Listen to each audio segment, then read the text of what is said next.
Yes. Okay, fine. I did nude modeling. Every single time we always ask ourselves, what's the point? Why are we doing this? Why are we doing this? It's so tiring. It's so demanding. Maybe you don't see your progress because you're always raising the bar. Take a moment to look back. You have already achieved things you once thought were impossible.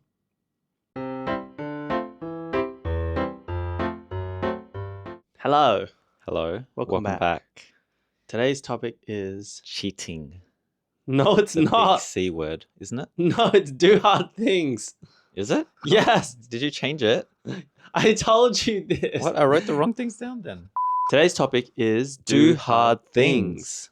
So I know some of them have wandering minds. This is not in the phallic sense, do hard things. No, this is in the self-improvement sense. Yes. The self-discovery, improvement, to challenge yourself, to grow. Yes. Not that kind of grow. I don't think everyone knows, but filming, doing YouTube, doing social media stuff has been quite a big challenge for you. There have been quite a few times where like I can see that you really don't enjoy it. So we've stopped. We've had the conversation like, do you still want to continue doing this? Mm. And I'm like, it's completely okay for you to say you don't want to anymore and to stop, because you don't always have to do things that you don't like, right? Why have you continued to like do this thing, which I can tell for you is like a really hard thing? Yeah, that's my question. It's like I think it's multi-layered. Some of it is, you know, self-improvement, wanting to improve or try new things, and then part of it is also what is it? The sum cost fallacy. Sum cost fallacy being where the more time that you put into something, the less likely that you want to actually leave it and let it go, because you feel like you've wasted time. So you spend even more time trying to make it work. For you, I think I realized you don't have a specific goal of I want to hit like X number of followers or make X dollars. I think your goal, I realize, is just to grow. You just want to grow as a person. That's your goal. I think so. I think you don't want to be stagnant and stationary. I think so. It's more of, I want to see where it can go, other than, you know, for the fame or for the followers or for the tiny bit of money that it provides. Not good. So that's why you do hard things. Why you're doing this hard thing, so that you can grow and through adversity. Yes. Like I remember the beginning of our journey, if you recall, we were doing a lot of couples reels, where it's very trends, and I felt, and acting and all that kind of stuff, which I am an introvert. I am terrible at. I'm still terrible at. I don't think you have much. You have no acting experience, Zero acting experience, zero, you know, voiceover experience. I used to go to drama school when I was little. That's why Peter says I'm a drama queen. Yeah. So you're dramatic all the time. Yeah, it's called learnt behavior. Anyway, continue. There was a lot of acting, a lot of skits, a lot of reels. Yes, which put me out of my comfort zone. And even now, I am still shy when I do those reels. Like even now, I'm still very reserved. I'm not fully confident. And I think everyone can see it in, like, you know, my acting in the reels. It's not fully embraced. Yes. The lifestyle of a, you know, content creator. You're right. At the start, we were filming a lot of random reels. There was a lot of acting, even like having to lip sync to stuff.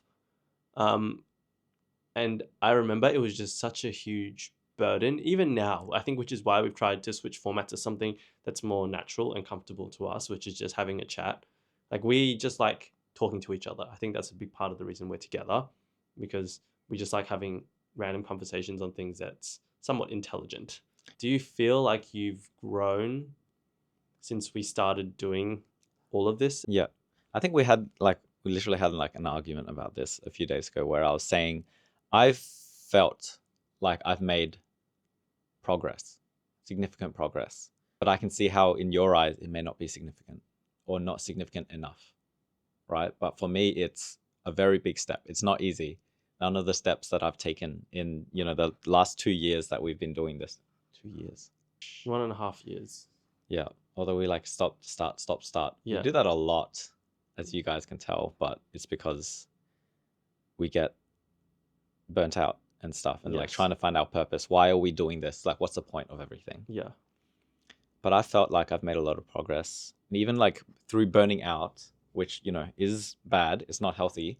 But even through experiencing burnout a few times, you learn a lot about yourself. You question why you are doing things, which is what you should be doing. Hey guys, if you're enjoying our content, the best way you can support us is by subscribing. This helps us make better videos for all of you. The very first time I did a really hard thing I felt was I set up an online shop, like eBay, Lazada, whatever it is in your country, that kind of thing. I didn't enjoy it, but I was like, I need to commit to this. So I forced myself to sit down for a week from 9 to 5 to work on it, finding new items, ordering new items. It's the most boring garbage I ever did. I didn't learn what you think I would have learned out of that situation, which is like, oh, if you put in time, you will progress. I actually realized through doing that hard thing and sitting down that I absolutely hated that thing. And that was not the right thing for me to do. So that was the first time that I did something really hard. So that was just after uni, right? Then the next hard thing I did, like I don't know why, I can just kind of think about the hard things, but was actually, it was a few instances and it wasn't like one specific action. But after my company liquidated, I had like multiple people reaching out to me, offering me roles for different businesses because I knew the company liquidated. Obviously, I'd worked with some of them before. They're like, come, and like internally, I was like, oh, I should go back and get another job so I have income coming in. So the hard thing I actually did was doing nothing, right? And not accepting those roles. And each time that I did it, it actually became a bit easier until they stopped reaching out. So I'm not sure if it's like it became easier or people just stopped reaching out, but to have the conviction that this is not what I actually want to do, I should not go for that role. Easy way out. So it's like the hard thing that I did wasn't doing something, it was not doing something. Does that make sense? Yeah. Oh, the last hard thing that I really didn't want to do that I did was getting our editor. Like that whole process of trying to find someone, do interviews, set up everything was not enjoyable. But what did I learn from that experience? I think there are some things that you recognize you really need to do. Like last time when I thought I had to sit down and just smash out like 9 to 5 on a business I didn't really care about. And I did that this time, make sure we hired someone, and it's actually like lifted a whole load up off our shoulders, which has meant that we're actually able to now focus on doing more of what we like. And I think it was at a point where like I realized I had to do that hard thing at a very crucial point. It's like either we hire someone or we're going to stop doing this completely because we're so burnt out from the editing each week. Like you don't even look at editing anymore, do you? Like you color some of the videos a bit, fix the audio. I don't know you think you even fix the audio, and then you press the export button. That's your job. That's what he does, guys. I fix the audio. He's got a better computer than me, so I'm like, okay, fix the coloring because you can actually do it on your screen, and then press the export button. And I feel like even that's pushing your limits. I think what surprises me most is that the thing that has made me grow the most, the hard thing that has allowed me to develop as a person, is actually not doing something. I think that's because you have ADHD, where you always feel like you need to be doing something, right? Yeah. You're always very agitated, very have to move, have to touch something. So actually it's against your programming to stop. I am a robot and chill. Because you're kind of programmed to have, as we were raised, to have like safety, right? Make sure you have a stable job, make sure you have an income coming in. So to move to a new role where you're suddenly like, they don't need to give you 4 weeks notice because you're on probation, feels risky. So the concept of doing hard things is about challenging what you're fundamentally used to and doing something in a different way. Yeah. Actually, so my journey of doing hard things, I think it goes back to right after high school. Because after high school, or at high school, I was very introverted. Yes. I was basically a NEET, or which is basically, well, I was in education, but basically I just stayed at home all day and just played video games. That was literally my life for like 2-3 years. Yes. And eventually, you face the reality. If that's what you are, how are you going to find employment? if Yeah. nothing is on your resume. Even if you have a degree on your resume, that doesn't guarantee you anything. You need work experience. You need something on your resume, at least, that you can talk about. Yeah. So what I actually did when I was in university was I did a lot of volunteering. Yeah. So why are you laughing? I did a lot of volunteering where I helped tutor a migrant from Africa for the Australian citizenship test. I helped tutor low socioeconomic primary schools. Yeah. Um, Why were these hard things for you? because it was putting myself out there where I had to talk to people I don't know. Yes. And also it forced me to leave the house, for 45 minutes, an hour, to go public transport to assist or like help or like find a way in my mind to help someone, like this 3-year-old kid whose entire family has never been to university or something. Yeah. Yeah. And what made you feel like you had to do that? What pushed you to do the hard thing? Actually was most of it was actually to find employment because I needed things on my resume. And also I volunteered, for the I was a volunteer firefighter for a year. In order to get the experience that you needed in order to And- find a job later Yeah, on. but also all of those opportunities did help me with my social skills because my social skills were tragic. They were atrocious. And Do it. actually forcing myself to do all of those ranges of activities forced me to be in unique positions that I've never been in before, like organizing things or helping with things or being relied on or relying on others for things. Yeah. And I think the story that you told me that's really funny is how you first started learning social skills, or like learning about human behavior. What did you do? Oh, I think this was still in university. I remember reading it on the bus back from university. I read lots of, it's not like self-help or self-improvement, but it's more of like maybe human psychology books where it's like, this is part of the reason why Human perhaps I have interact. You had to autism. read to learn I about had human to read interaction. in order to learn how humans interact with each other and what is considered a good impression or what's considered a bad impression, or like body language. I had to read all of that, facial language. Because I it had to didn't read come all of naturally that. to you. Yes, because I never had experience with it when I was a kid. I was Mm. so introverted that I actually almost like, I don't even know how do people learn these things, right? When you're a kid, it's not like there's a lesson or a class on how to be a human, Yeah. how to this is very interact with true. people. Yeah. It's just very intuitive. And when that intuition doesn't come naturally to you, you seek it through other means. Yes. Yeah, but you had to go and seek that yourself. Like for me, definitely it's intuitive. I've never had to read any books, which is why when you told me about it, it just stood out that it's like, oh wow, People do that. people do that, and like it kind of makes sense. Like if it doesn't come intuitively to you, how else are you going to figure it out? You need to go out and learn about it. So like the fact that you did that, I was like, that's like solving problems. Mm. Very impressive. And now I'm pretty good at reading people. Sometimes he's got a really bad gaydar. Actually, That was literally one time I got it wrong. Every other time has I'm been like, correct. nope, that's not. He's not. I get mine correct more than you. Do you? No, it's because I make more predictions.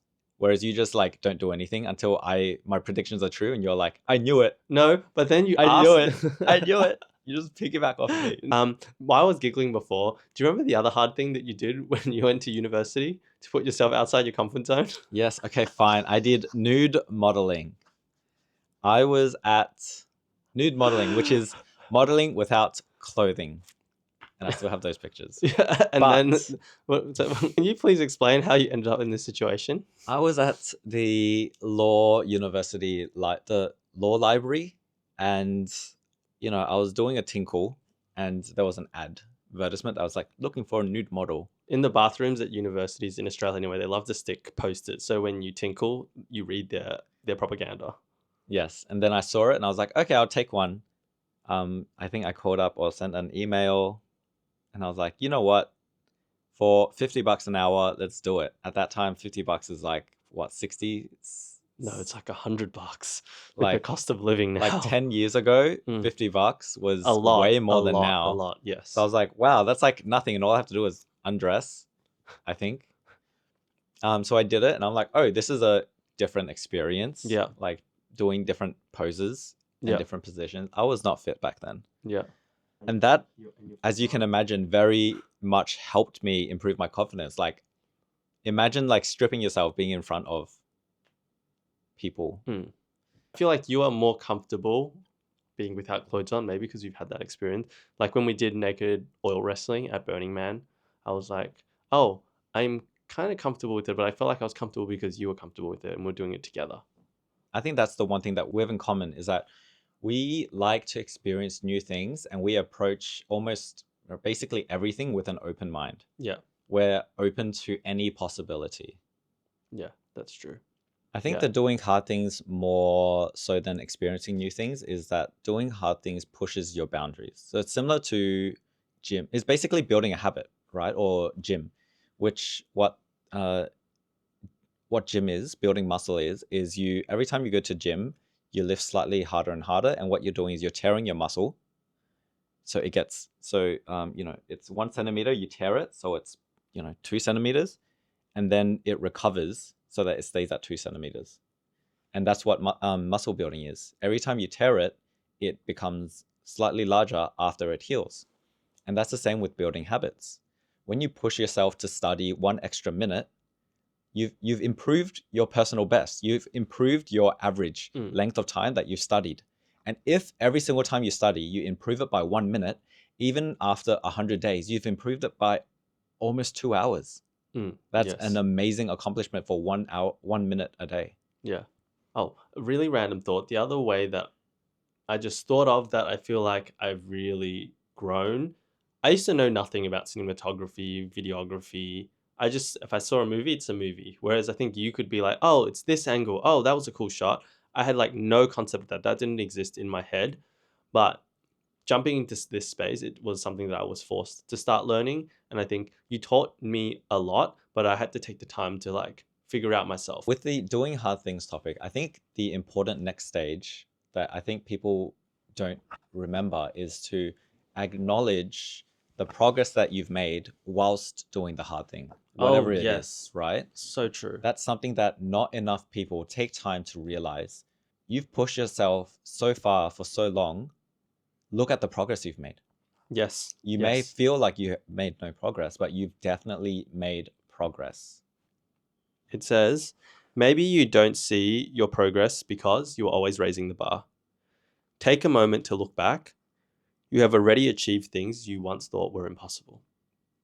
Yeah, I think that summarizes what you said so well. And it's just the point that you're always trying to set a new challenge for yourself, right? To continue to grow. That often it sometimes feels like you're going nowhere because the progress is so slow and you are the one that judges yourself day in, day out.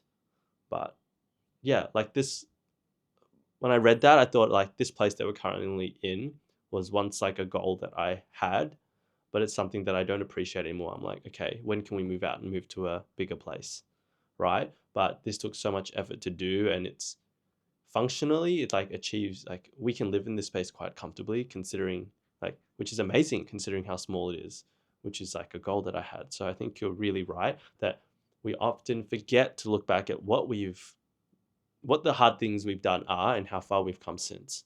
Yeah. Is there a point where you do too many hard things or too much hard things? And what is that? Is that the burnout part? I think that is the burnout part. When you're doing too many things at once, your capacity is very limited. And unless it's getting refilled somehow, you're definitely going to run into issues, which I think is how burnout is caused, when you're doing too much at once. Yeah. Yeah. But you don't think that, like, if all the work we were doing, we were getting like 10 times the views, you don't think that would have energized you to keep going? But I think eventually you'll still get burnout. Yeah. Because the positive reinforcement coming back in doesn't feel your energy anymore. That's true. Right? Yeah. If you keep getting the same If you're amount going of at views. 120% all the time, Yes. even if you're getting a lot of stuff back, which I think a lot of people are successful and they push themselves, if they go 120% for so long, they still get burnout. That's true. It's not that they don't have progress or that they don't see progress. I am 100% sure they see progress. It's a feeling that they're not doing enough, or that, I don't know. I think it's like the mental strain just gets to you sometimes. Yeah, they've burnt out a few times since we've started doing all of this. I've burnt out a lot. What kind of thoughts do you have around once you hit burnout? Like, what do you do next? After you've tried to do this really hard thing, you've been doing it for a while, you burn out, what next? I think it's very unique to each individual, because what fills your cup of energy is very different to everyone. Yeah. For me, what I do is, I think what we both did was like, we started being more hands off, taking a step back, being like, okay, this is a bit too much for me. How can I still deliver, like, you know, the minimum without burning myself out even more? How can I just, instead of going 120%, how can I reel back to 70% or 60% so that I can take time to recover? And I think for both of us, burnout takes us like 2 to 3 weeks, which is, you know, short to some, long to others, but to recover. Yes. And usually it's a more of a hands-off approach, or it's like we take things extremely slowly. We go down to like 30% productivity for the next 3 weeks. Yeah, that's true. And every single time we always ask ourselves, what's the point? This Every question we time. come back to every time, like, why are we doing this? Why are we doing this? It's so tiring. It's so demanding. Why are we still doing this? Yeah. Is it the direction that we want to go? Mm. And I think the direction that we're going now, if it's the direction we continue to go in, is like, I think we still don't know. it's what is it? It's a product of all the burnout that we've actually gone through.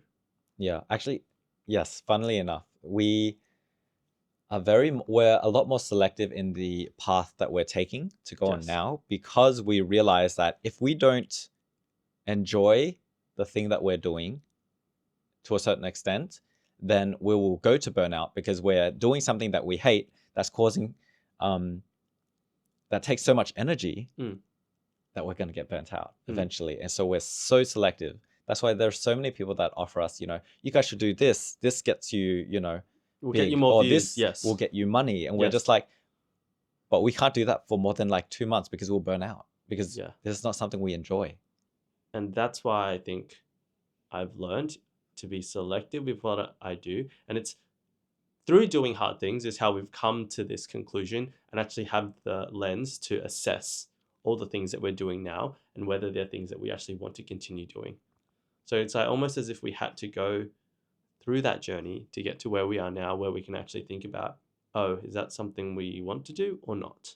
Yeah. It's the pushing yourself to do hard things so that you know exactly what your limits are. Do you ever feel that you think you know what your limits are and then you re-challenge yourself and it's different? Yeah, I think I am very much a believer of everyone has their own limits. It's different for everyone, whether it be like comfortability in filming in public, but you can always train yourself, as long as you keep pushing yourself slowly and slowly, to surpass your limits. Yeah. I think that's like the good thing about being human. You can always surpass your own limits. Yes. It's very similar to do you know flooding for psychology? Yes, I know that Flooding concept. is when someone has a phobia, and one of the solutions or methods of getting rid of that phobia is by Constant exposure. yes, in a extreme amount. Not just like, if I have a phobia of snakes, it's here's one snake. It's like, here's 100 snakes. Yeah. And because that shocks your system so much, you grow from it and your phobia is gone. So they're doing hard things to extend your limits. It's not that hard. It's not, you know, that limit, which is, in Not my that opinion, like burnout. extreme. Yeah, not that extreme. For me, it's I push it slowly and slowly. Yeah. That's how it works for me. Some people might be they might do flooding to push their limits. I think it's just dependent on who you are and Yeah. what works for you. Everyone's different. The only way to figure out what works for you is by doing hard things, by doing it, by trying, by failing, right? And finding a methodology. And failing that is works for you. good. Yeah. Like, I think there's a lot of these, what is it, like podcasts where it's like a billionaire talking to you. And the one thing that they always say is that learn from your mistakes, learn from your failures, because that's what gets you to the next stage. I think growing up, failure has such a huge negative connotation because, for example, exams, you have to pass it. If you fail it, it's never good enough. But as I've grown older, I think I've reflected on the times where I feel like I've failed, and I can start to see why people are like, failure is an opportunity for growth, for development. And without all the failures that I've had, I wouldn't be here where I am right now. Yeah. So I think maybe it's how we're raised and the environments, the schooling system. Failure is also like, you didn't do good enough. You're going to have to do like after school classes, detention to study. I think the real failure is actually not learning from your mistakes or failures. That's the real failure. It's like similar to what do they say? Like, fool me once, shame on you. Fool me twice, shame on me. Yes. Because you didn't learn from that Yes. first experience. And I think as humans, we need to learn. We need to constantly be learning from our experiences. How do you go about doing hard things, starting to do hard things, or like figuring out what a hard thing to do is? That is true, actually. Because I think without you, I would have actually never done hard things. But you did. You started Because- volunteering. Oh, actually, true. But like not this social media stuff. Yeah. Actually, like my first few posts on Instagram were just like pictures of a bird or like, you know, the wing of a plane. And that was very anxious for me, just posting those, because I'm like, what do people, you know, people will care, or like I'm you know, worried about what people will think. This bird photo is shit. Yeah, or like I took a picture of my dessert and I'm like, oh no, no one's gonna care, or they're gonna think I'm cringe. Yeah. I think you have cringe phobia. Actually, I do. When we watch movies that are like comedy that are, it's like cringe or something. What is it? Like I don't know. cringe-inducing videos where they Yes. do embarrassing things. That's actually painful for me. Yeah. I can sit through a horror video or a, you know, violent gore video, Yes. movie. I'm fine. Yes. But when I do cringe, I just like crumple up into a ball and like try to hide. Yeah. It just hurts. So how do you do hard things then? What is my goal, right? My goal is to become more confident. To grow. What can I do to make myself more confident? I just volunteer for stuff because that's something that's accessible to me. What's my goal? And then I just try to do something that goes towards that goal. Yeah, I think it's goal oriented to do hard things, right? You need to figure out what your goal, your objective is, and then you work backwards from that. And a bit of it's gut, like what do I feel like I'm supposed to be doing? And I think the idea of a gut feeling is actually influenced by everything that you consume, all the knowledge that you've had, feeling of whether doing something gives you happiness or not. That's all what contributes to this idea of a gut feeling. And when you take all those inputs and you kind of figure out which direction you want to go, then you're like, okay, what's the next thing to do in order to head in that direction, right? I don't think you necessarily go seek out hard things to do. I think you work towards your goal and the hard things are put in your way, which you have to continually overcome. Yeah. Exactly. So I don't think it's about, now that I think about it, going out and being like, what's the hard thing that I can do today? Mm-hmm. You just try to work towards your goal, figure out which direction you want to go, and then start doing things that will bring you towards that direction. Yeah. Yeah. It's like that book, Atomic Habits. Very popular book. Haven't read it. If you've ever heard of it. The biggest takeaway that I took from that was just take things one step at a time. Yes. Whether it's like studying, so you have ADHD, so I assume studying was horrendous for Really you. bad. I hate right? studying. But instead of being like, I need to study for 2 hours today, your first step should be, let me just study for like 5 minutes. Yes. Like Yes. start small. And then what usually happens is once you actually start, Yes. there's momentum. So I like to call this like inertia of like 100%. energy, Yes. where once you start doing something, you're like on a roll. Yes. And what you need to do is just get over that inertia and just to start. Yeah. So just put one foot in front of the other. Just you got to lift that first foot. Like have a goal, yes, but don't be focused or don't solely look at that goal as like the measure of success.